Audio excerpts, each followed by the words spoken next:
लेकिन निस्संदेह हम कवियों को आपकी संख्या प्रभावित नहीं करती, क्योंकि इसका तो इतिहास गवाह है। जब सृष्टि का सबसे पहला कवि सम्मेलन हुआ था तो वो हस्तिनापुर की धरती थी और एकमात्र श्रोता थे अर्जुन और एकमात्र कवि थे भगवान श्री कृष्ण। जहां उन्होंने गीता का काव्य पाठ किया था, वो निरंतर लंबे समय तक काव्य पाठ करने के बाद भीम वहां से गुजरे और भीम ने अर्जुन से पूछा कि श्री कृष्ण जी निरंतर संस्कृत में प्रवचन कर रहे थे, तब समझ तो रहे थे ना? तो अर्जुन ने कहा नहीं। तो उन्होंने कहा जब नहीं समझे तो तुम्हें पूछ लेना चाहिए था। तो अर्जुन ने कहा अगर पूछ लेते तो वो दोबारा फिर सुना सकते थे। तो आप हमसे जुड़ जाइए और एक बार हमें तालियां बजा करके आदेशित कर दीजिए कि हम काव्य पाठ शुरू करें। संचालक महोदय ने हमें बड़े प्यार से उठाया है। भगवान इन्हें भी ऐसे ही प्यार से उठाए। उतने ही प्यार से मैंने उठाया जितने प्यार से रोज भाभी इनको सुबह उठाती हैं। लेकिन जिस अपार बेइज्जती के साथ हमें मंच पे आमंत्रित किया गया, हमारी कई पीढ़ियां नहीं भूलेंगी। हम सही बता रहे हैं, लेकिन हम सब आदी हैं इस बात की। और अभी मैं एक छोटी सी घटना बता रहा हूँ। कल अपने घर में बैठा कविता लिख रहा था, हमारी श्रीमती जी आ गई। बोली क्या कर रहे हैं? अरे मैंने कहा कविता लिख रहा हूँ। बोली आखिर आप कविता कैसे लिख लेते हो? अब व्यंग पकड़िएगा। मैंने कहा बोली कि आखिर आप कविता कैसे लिख लेते हो? अरे मेरे अंदर का कवि जागा। मैंने कहा पागल हो क्या, कविता लिखने में दिमाग लगता है। बोली इसीलिए तो आपसे पूछ रहे हैं। समझ रहे हो तो ताली बजाइए। हम सही बता रहे हैं। अच्छा हमें तो पत्नी पीड़ित कह रहे हैं, हम अकेले पत्नी पीड़ित हैं। हमारे पीछे ओज के धुरंधर कवि बैठे हैं, अभिराम भाई साहब, आप सभी परिचित होंगे। आपने एक दिन हमारे घर फोन लगाया और एक इत्तेफाक से हम उपलब्ध नहीं थे, हमारी श्रीमती जी ने फोन उठा लिया। उन्होंने कहा प्रदीप क्या कर रहे हैं? तो उन्होंने एक्चुअल कंडीशन जो थी बता दिया। उन्होंने कहा प्रदीप झाड़ू लगा रहे हैं जी। उस समय कुछ नहीं बोले, फोन काट दिया। 1 घंटे बाद इन्होंने फिर से फोन किया। बोले प्रदीप यार तुम क्या अपनी दशा बनाए हो? मैंने तुम्हें फोन किया, तुम झाड़ू लगा रहे थे, तुम दोबारा हमें पलट के फोन नहीं लगा सकते थे क्या? हमने कहा भाई साहब लगाया था। बोले फिर? हमने कहा भाभी ने उठाया था, उन्होंने बताया कि आप बर्तन साफ कर रहे हैं। हम सही बता रहे हैं। वरिष्ठ पत्नी पीड़ित कवि हैं। हम जो सरस्वती का मंच है, जो भी कहेंगे सच कहेंगे, सच के सिवा कुछ नहीं कहेंगे, बस गीता पर हाथ नहीं रखेंगे। क्योंकि अपन लंकाधिपति त्रिलोक विजयी महाराज रावण के वंशज, उन्होंने एक बार गलती करके सीता पर हाथ रख दिया था। भगवान कसम पूरी पीढ़ी नष्ट करा लिए थे। तो अपन ऐसी गलती नहीं करेंगे, बस जो भी कहेंगे सच कहेंगे, सच के सिवा कुछ नहीं कहेंगे। आपने भाई साहब ताली बजाई, हमारी कई पीढ़ी आपकी आभारी रहेंगी। हम सही बता रहे हैं। हमारे लिए ज़्यादा भाई साहब तालियों की भी आवश्यकता नहीं है। जिस व्यक्ति को घर में ही सम्मान ना मिलता हो तो बाहर ज्यादा अपेक्षा भी नहीं करते हैं। हम अपन तो बेइज्जती के आदी हैं। हमारे मंच पे एक डॉक्टर साहब बैठे, एक डॉक्टर साहब सामने भी बैठे हैं, अभी हम उन्हें सुन रहे थे। हम सही बता रहे हैं। अभी डॉक्टर्स डे था डॉक्टर साहब कुछ दिन पहले, और डॉक्टर्स डे पे हमारे नगर में एक मीटिंग का आयोजन किया गया। नगर के समस्त संभ्रांत नागरिकों को बुलाया गया। इसके बाद नगर के सारे डॉक्टर्स भी बुलाए गए। अब चूंकि नगर का इकलौता कवि हूं तो भाषण देने के लिए हमें बुलाया गया। अब हास्य कवि डॉक्टर के सम्मान में बोल रहा था। हमसे कहा कि देखो आपको डॉक्टर्स के सम्मान में बोल रहा है। हमने कहा ठीक है, व्यंग पकड़िएगा भाई साहब। जैसे ही उन्होंने हमसे कहा कि बोलिए, मैं मंच पे खड़ा हुआ। मैंने कहा डॉक्टर साक्षात भगवान के अवतार हैं, ये साक्षात ईश्वर के भेजे हुए प्रतिनिधि हैं, इनका हमें हमेशा सम्मान करना चाहिए। अगर कभी आपको डॉक्टर के पास जाना पड़े तो आप समझ लीजिए कि भगवान के पास जा रहे हैं। इस हमारी बात पर पब्लिक ने तो खूब ताली बजाई, लेकिन डॉक्टर्स को हमारी बात रास नहीं आई। एक डॉक्टर हमसे बोला, बोले तुम कैसी बात कर रहे हो, तुम्हारी हम डॉक्टर्स के विषय में ऐसी भावनाएं हैं। हमने कहा नहीं भाई साहब, हमारी तो डॉक्टर्स के विषय में बड़ी अच्छी भावनाएं हैं। हम डॉक्टर्स का बड़ा सम्मान करते हैं। हम तो ये कल्पना करते हैं कि अगर किसी के पृथ्वी पे ईश्वर से संबंध है तो वो डॉक्टर है। क्योंकि जब डॉक्टर हमसे भगवान नाराज हो जाता है तो हमें डॉक्टर्स के पास भेज देता है। जब डॉक्टर से नाराज हो जाए तो भगवान के पास होंगे, ऐसा हमने कहा नहीं, लोग समझ गए। अभी एक छोटी सी घटना और थी, हमारे पाँव में एक दिक्कत हो गई, छोटा सा एक ऑपरेशन होना था, हमें वहाँ ले गए ऑपरेशन थिएटर के अंदर। जैसे ही हम वहाँ पहुँचे तो हमें मेज पे लिटा दिया गया।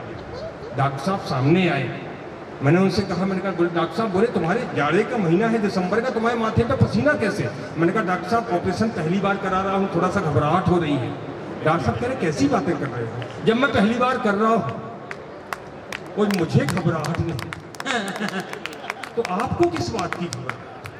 थोड़ा देर में एक नर्स आई, माला लेके चली आ रही थी, बिल्कुल जयमाल की स्टाइल में। मैंने कहा डॉक्टर साहब ये क्या है? बोले माला। लेकिन हमने कहा हम तो शादीशुदा है। बोले वो बात नहीं है। हमने कहा फिर कैसी बात है? बोले आज हमारा पहला ऑपरेशन है, ऑपरेशन सफल हो जाएगा तो ये माला हमारे गले में पहनाई जाएगी। और अगर सफल नहीं हुआ तो तुम्हारे ऊपर चढ़ाई जाएगी। ये वही वाली माला। हम समझ रहे हैं। एक थोड़ा सा एक बार आदेशित कर दीजिए तो हम काव्य पाठ। हाँ, तालियां बजा करके। सबसे पहले हम एक मुक्तक के माध्यम से अपनी पत्नी को प्रणाम करना अरे चाहते हैं, बाप, इसके बाद हम काव्य पाठ करें। करते रोज हैं आप वैसे घर में, लेकिन आज मुक्तक के माध्यम से कर लीजिए।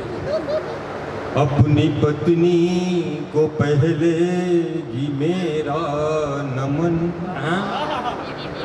अपनी पत्नी को पहले जी मेरा नमन, बाद बैठ कवित्री को मेरा नमन,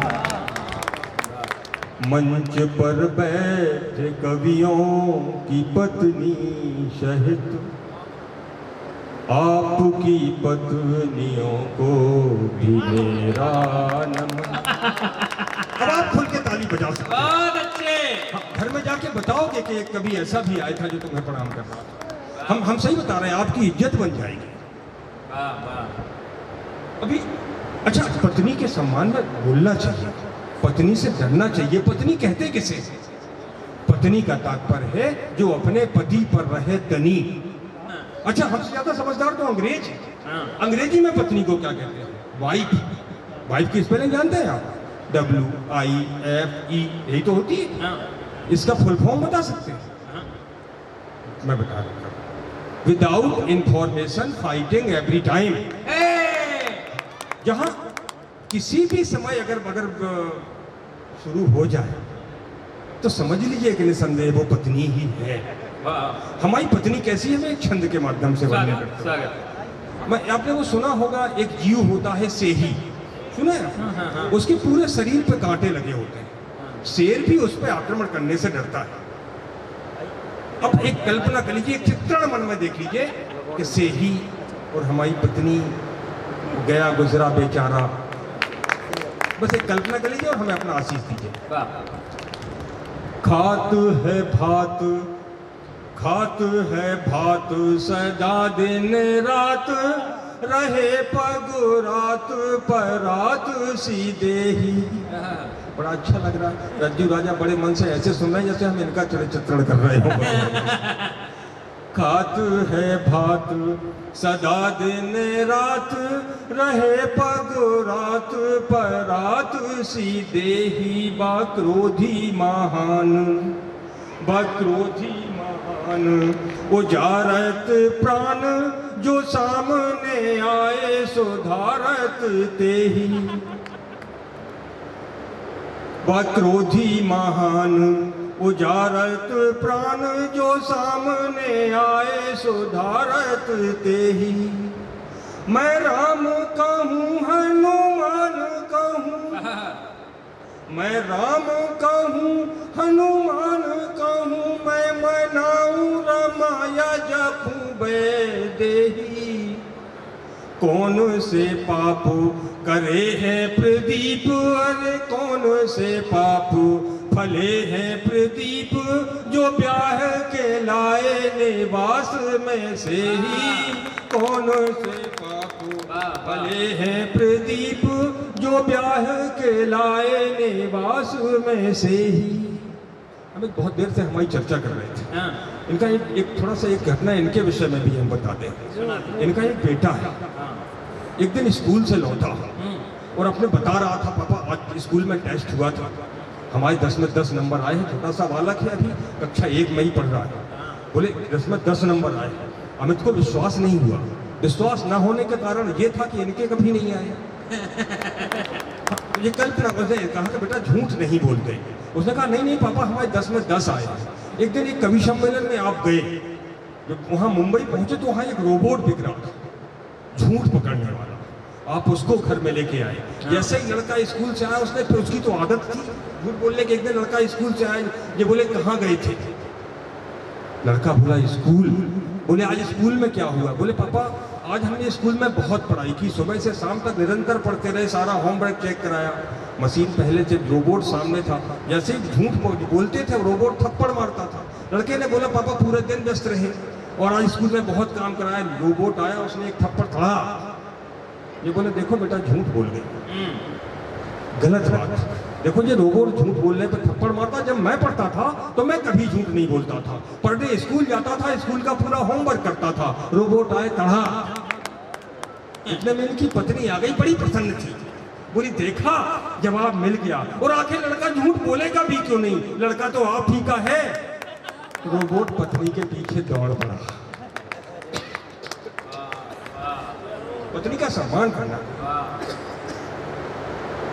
एक क्षण दौड़ निवेदन स्वागत है। हमें लगे कि आप हमसे जुड़े। पत्नी कैसी है वो दूसरा है, स्वागत हमारी पत्नी कैसी है हाँ भैया। आप अपनी अपनी कल्पना कर लीजिए। रज्जू राजा बैठे हैं, उनकी तो कुंडली हमसे मिलती है। अरे हम सही बता रहे हैं। मिली है भवानी हमें अंधरन कानी में मुंह, रेल जैसी यानी मेरे घर वाले जंगसन। अभी अब हम कवि सम्मेलन में आना था, हमने अपनी पत्नी से कहा, मैंने कहा सुनो हम कवि सम्मेलन में जाना है। बोली ठीक है। हमने कहा हमें पानी दे दो। पत्नी ने बड़ी बड़ी आंखें निकाल के देखा और फिर हमसे कहा तुम हमारे पुरखे हो क्या? हाँ, समझ गए हो तो बुझा दो। पानी पुरखों को दिया जाता है, हाँ। भर के पी लो। हमने भर के पिया। मिली है भवानी हमें अंधरन कानी में मुंह, रेल जैसी यानी मेरे घर वाले जंगसन। थोड़ी देर मैंने फिर से कहा, मैंने कहा हमें कवि सम्मेलन में जाना, जल्दी करो कुछ बना दो। तो बड़ी आज्ञाकारी पत्नी है, उसने मुंह बना लिया। मिली है भवानी हमें अंधरन कानी में मुंह, रेल जैसी यानी मेरे घर वाले जंगसन। मैं निकल रहा था, मैंने सोचा घर से पत्नी से लड़के जाना ठीक नहीं। मैंने उससे बुलाया, उसके कंधे पे हाथ रखा। मैंने कहा एक काम करो, अच्छा तुम आज कुछ सुनाओ। इतनी सुनाई कि अब तक याद है। मिली है भवानी हमें अंधरन कानी में मुंह, रेल जैसी यानी मेरे घर वाले जंगसन। एक्शन ऊके हैं अपार उत्पात वाले, रोबत घरैया ऊके नौने नैया फंगसन। कहत प्रदीप लीप डारी लोक लाज उन्हें, फरकत ऐसी जैसे माइकल जैक्सन। जैक्सन ऐसे के पुरा पड़ोस संकट में, ऊके मारे पड़ गए आपस में फ्रैक्शन। जैक्सन ऐसे के पुरा पड़ोस संकट में, ऊके मारे पड़ गए आपस में फ्रैक्शन। अभी आपको एक लंबे श्रृंखला पीछे कवियों की बैठी, आपको इनको सुनना है। ये सब बहुत अच्छे कवि हैं, हम कवि नहीं हैं, हम महाकवि होने की स्थिति में हैं। हम सही बता रहे हैं। इतिहास गवाह है कि जितने भी कवि पत्नी से पिटे वे महाकवि बने। गोस्वामी तुलसीदास पत्नी से पिटे महाकवि बने हैं। महाकवि कालिदास पत्नी से पिटे महाकवि बने। प्रदीप दिहुलिया मतलब अब तक पिट नहीं पाए, लेकिन श्रृंखला में है। एक क्षण और निवेदित करना चाहते हैं आपकी पत्नी, आपकी पत्नी। स्वागत है भैया। आज वाली पत्नियां हैं पतियों को शत्रुओं सी। जैन साहब कह रहे हैं हम सुकून में हैं, अब तक नहीं। आज वाली पत्नियां हैं पतियों को शत्रुओं सी, हिम्मत हो आपकी तो उन्हें समझाइए। अच्छा, हम कवियों के जीवन में दो चीजों का बड़ा महत्व है, एक तो वाइफ और दूसरा माइक। हम सही बता रहे हैं। हमने माइक और वाइफ के विषय में एक छोटा सा शोध किया है कि पत्नी और माइक में अंतर क्या है। पत्नी और माइक में सबसे पहला तो एक अंतर है कि माइक को हम अपनी सुविधा के अनुसार छोटा या बड़ा कर सकते हैं। आज वाली पत्नियां हैं पतियों को शत्रुओं सी, हिम्मत हो आपकी तो उन्हें समझाइए। पर वाइफ और माइक में एक अंतर और है। हाँ माइक के सामने तो आप जोर से भी बोल सकते हो। क्या कहने। आज वाली पत्नियां हैं पतियों को शत्रुओं सी, हिम्मत हो आपकी तो उन्हें समझाइए। वाइफ और माइक में एक अंतर और है रज्जू राजा साहब, वो ये है कि माइक की 1 साल की गारंटी भी होती है। आज वाली पत्नियां हैं पतियों को शत्रुओं सी, हिम्मत हो आपकी तो उन्हें समझाइए। उनके हृदय में धधकती है आग जो भी, हिम्मत हो आपकी तो उसको बुझाइए। आइए जो आपको घमंड हो बेसूरता का, आइए जो आपको घमंड हो बेसूरता का, बल में बलावल में हाथ आजमाइए। ओ होबे जो पराजय तो मन को गिराइए ना, होबे जो पराजय तो मन को गिराइए ना, जीवन संवारने को चरणों में जाइए। होबे जो पराजय तो मन को गिराइए ना, जीवन संवारने को चरणों में जाइए। थोड़ा एक पीछे से ताली बजा करके एक बार तालियां बजाइए जोरदार। हम सही हाँ। हम कवियों की एक आदत खराब होती है। हाँ अब मैं एक छोटी सी और एक घटना बताएं। एक बार अभी हम डॉक्टर साहब बैठे हैं, हाँ। फिर से एक चर्चा करें। एक बार अपनी श्रीमती जी को लेके हम पत्नी के डॉक्टर साहब के पास गए। अच्छा, हमारे कजन एक डॉक्टर हम पढ़े, जैसे ही हमने उनके पास बैठाया सबसे पहले उन्होंने पत्नी का घूंघट हटाया। आदत खराब। दोबारा गाल पकड़ के खींचा। हमने भाई साहब ये कर क्या रहे हैं? बोले आंखें देख रहे हैं। हमने आंखें देखी। फिर दोबारा थोड़ी देर बाद फिर से बोला मुंह बा खोलो। उन्होंने मुंह खोला। जब ज्यादा गौर से देखा तो हमने कहा डॉक्टर साहब वही पत्नी है जैसे अपन 17 साल पहले ब्याह के लाए थे। बोले तुम चुप रहो। हम चुप हो गए। थोड़ा देर बाद उन्होंने हाथ पकड़ा, इधर हाथ पकड़ा, थोड़ा देर बाद और ऊपर पकड़ा, फिर लास्ट में इधर पकड़ लिए, बहुत जोर से दबाए। हमने कहा समझ में नहीं आया। हमने कहा डॉक्टर साहब आखिर आप ये बता दीजिए आखिर आप कर क्या रहे हो? बोले कुछ नहीं, फिर एक इंजेक्शन लगाना है। हम 15 मिनट हो गए इनकी नस नहीं मिल रही है। हमने कहा डॉक्टर साहब जब हमें 17 साल में नहीं मिल पाई तो मैं 15 मिनट में कहाँ से मिली? एक क्षण और निवेदित और हम इसके बाद अपना स्थान में आदेशित कर दिए। स्वागत भैया। करना क्या है? आपको एक गुरु मंत्र दे दे। हाँ इच्छा तो ठीक है, एक आध व्यंग भी सुना है, लेकिन अब चूंकि लिस्ट लंबी है और आपकी संख्या भी कम है, देर न हो। हाँ भैया। चाहते हो जीवन को सफल बनाना यदि, चाहते हो जीवन को सफल बनाना यदि, पत्नी की हाँ में लाते चले जाइए। चाहते हो जीवन को सफल बनाना यदि, पत्नी की हाँ में लाते चले जाइए। वो दिन को कहे जो रात, दूध को कहे जो भात, सहमति में शीश को हिलाते चले जाइए। वो धाइये समस्त किंतु सूर्य होते अस्त मित्र, धाइये समस्त किंतु सूर्य होते अस्त मित्र, अपनी प्रिया की शक्ति पीठ लौट आइए। वो कर लो प्रणाम साम दाम दंड भेद छोड़, कर लो प्रणाम साम दाम दंड भेद छोड़, एक निष्ठ खुद को बना के यश पाइए। कर लो प्रणाम साम दाम दंड भेद छोड़,